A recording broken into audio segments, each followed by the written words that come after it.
Hello, I'm Patrick Bradley, and with me today is my friend and life insurance aficionado, Stefan Brukel. Welcome, Stefan. Good afternoon, Patrick.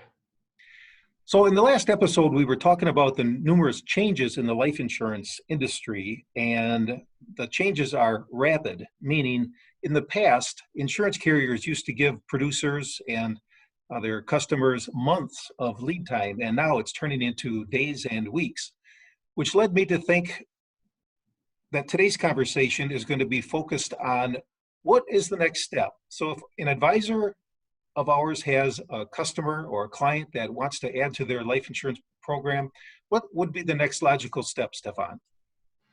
Patrick, great question. Lots of things have changed indeed.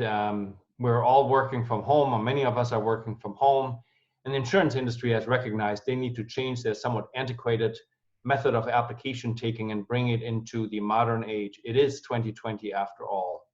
Most of the major large brand name life insurers are now able to take applications online. So the process is you have a client, Patrick, that is interested in adding life insurance, maybe 500,000, maybe $1 million, maybe two, to their portfolio.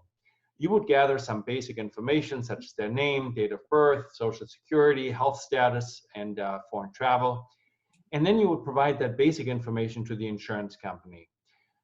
What they'll do in turn is they'll send a link to the customer with some additional confidential questions that the customer can answer online, typically in maybe 10, 15 minutes. Sends that back to the insurance company. They look at the data, review it, and then they make an underwriting decision. In the past, as you pointed out, that has taken several weeks. These days, that time has cut down to maybe 5, 6, 7 days. 2 weeks is a very long process. So typically 5, 6, 7 business days, your client can be bound, have coverage in force. It's all electronic, contactless, quick and easy. Patrick?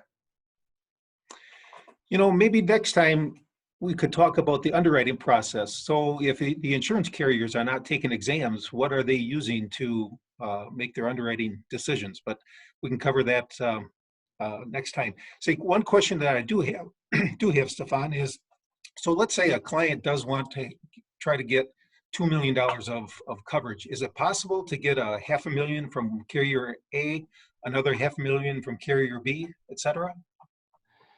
To some degree, that depends on the age. Great question, by the way. In general, the younger you are, the healthier you are, the easier it is to get coverage.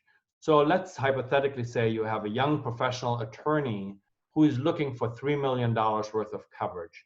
Some companies will offer up to $3 million of coverage on that automated underwriting basis we described earlier. Other carriers might only take $1 million or $2 million. So it's a combination of product pricing, product features that will dictate that. But for younger, healthy individuals, we can come up with maybe 3, 4, 5 million, 6 million of life insurance without any lengthy exam, medical records, or lab testing. Patrick? Interesting. Okay, Stefan, so until next week, you have a good week. And to our advisors, if there are any areas in which I may be a resource to you at this point in time, I welcome that opportunity. Thank you, Patrick. Talk to you next week. Thanks, Stefan. Goodbye.